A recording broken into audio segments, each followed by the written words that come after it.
Ketika matahari terbenam, dan hutan-hutan menyelimuti diri dalam kegelapan malam, dunia malam pun terbuka lebar. Dan di tengah malam yang sunyi, di tepi genangan air, terdengar suara nyanyian yang khas. Para penyanyi malam itu tak lain adalah katak.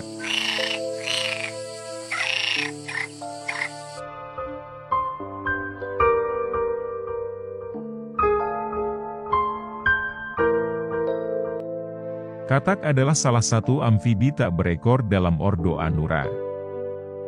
Lebih dari 5.000 spesies katak hidup di habitat beriklim sedang dan tropis di seluruh dunia. Namun semuanya memiliki bentuk dasar yang sama, dengan kaki belakang besar yang sangat baik untuk melompat, berenang, dan menggali. Katak dan kodok seringkali dianggap sama, padahal mereka berbeda. Kodok memiliki kulit yang kasar dan berbintil-bintil, kerap kali kering, dan kaki belakangnya lebih pendek dari katak. Kodok berukuran lebih besar daripada katak, menjadikan mereka payah dalam melompat. Berbeda dengan amfibi lainnya, katak dewasa tidak memiliki ekor. Sebaliknya, mereka memiliki kaki belakang yang besar, mulut lebar, mata menonjol, dan kulit lembab yang dapat digunakan untuk menyerap oksigen. Kaki katak berbeda-beda tergantung habitatnya.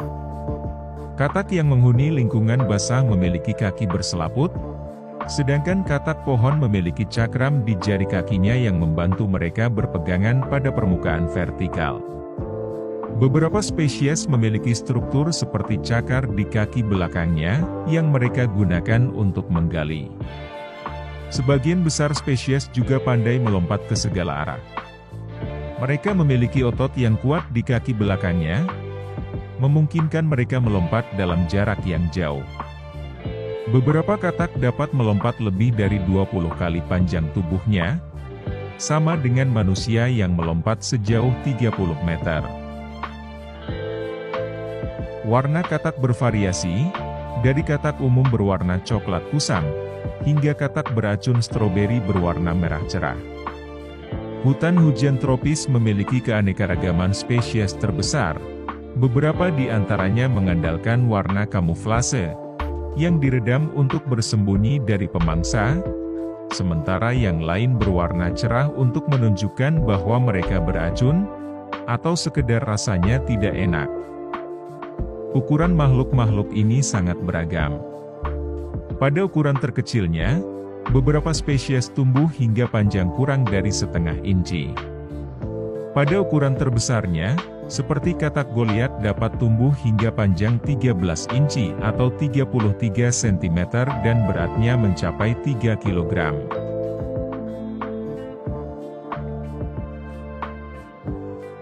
Katak mengawali hidupnya sebagai telur, yang diletakkan induknya di air, di sarang busa, atau di tempat-tempat basah lainnya.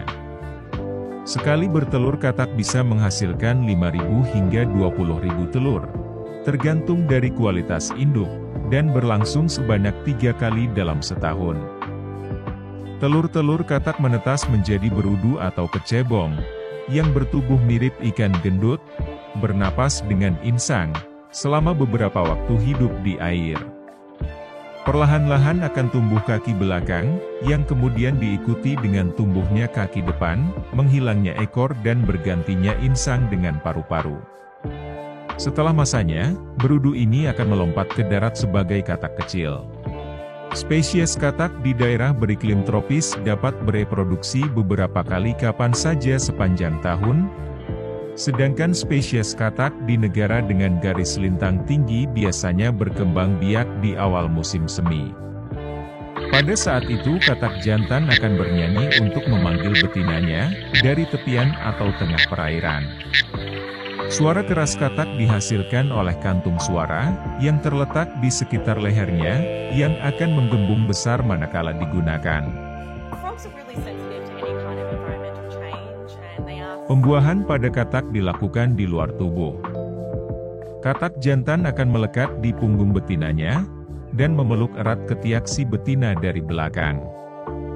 Sambil berenang di air, kaki belakang kodok jantan akan memijat perut kodok betina, dan merangsang pengeluaran telur. Pada saat yang bersamaan kodok jantan akan melepaskan spermanya ke air, sehingga bisa membuahi telur-telur yang dikeluarkan si betina. Pada saat bereproduksi, katak dewasa akan mencari lingkungan yang berair. Di sana mereka meletakkan telurnya untuk dibuahi secara eksternal. Telur tersebut berkembang menjadi larva dan mencari nutrisi yang dibutuhkan dari lingkungannya, kemudian berkembang menjadi dewasa dengan bentuk tubuh yang memungkinkannya hidup di darat, sebuah proses yang dikenal dengan metamorfosis. Tidak seperti telur reptil dan burung, telur katak tidak memiliki cangkang dan selaput embrio. Sebaliknya, telur katak hanya dilindungi oleh kapsul mukoid yang sangat permeabel, sehingga telur katak harus berkembang di lingkungan yang sangat lembab atau berair. Masa hidup katak di alam liar tidak diketahui secara luas, namun kemungkinan berkisar antara 1 hari hingga 30 tahun. Di penangkaran, katak diketahui dapat hidup lebih dari 20 tahun.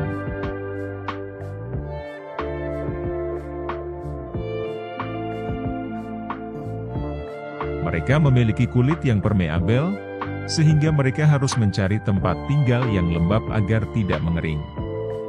Oleh karena itu, katak tumbuh subur di habitat air tawar. Beberapa menghabiskan seluruh hidupnya di air, sementara yang lain hanya mengunjungi air untuk berkembang biak.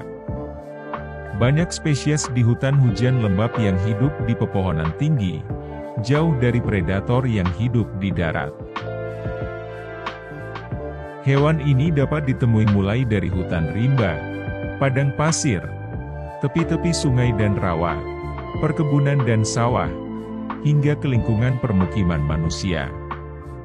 Katak pohon menghuni pohon-pohon rendah dan semak belukar, terutama di sekitar saluran air atau kolam. Larva katak, yang dikenal sebagai berudu, sebagian besar memakan bahan tanaman, tetapi katak dewasa adalah karnivora. Tergantung pada ukurannya, katak memakan segala sesuatu mulai dari serangga dan invertebrata hingga mamalia kecil dan katak lainnya. Beberapa mangsa yang umum adalah semut, kumbang, belalang, jangkrik, dan invertebrata lainnya. Spesies yang lebih besar juga memakan katak, kadal, dan bahkan mamalia kecil lainnya seperti tikus. Katak adalah predator penyergap. Mereka menunggu untuk menangkap mangsanya, seringkali dengan lompatan yang spektakuler.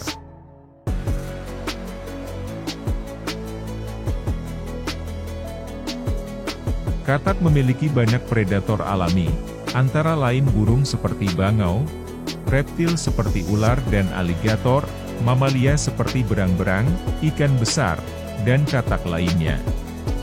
Katak mempunyai kebutuhan yang sangat spesifik dan harus dekat dengan sumber air.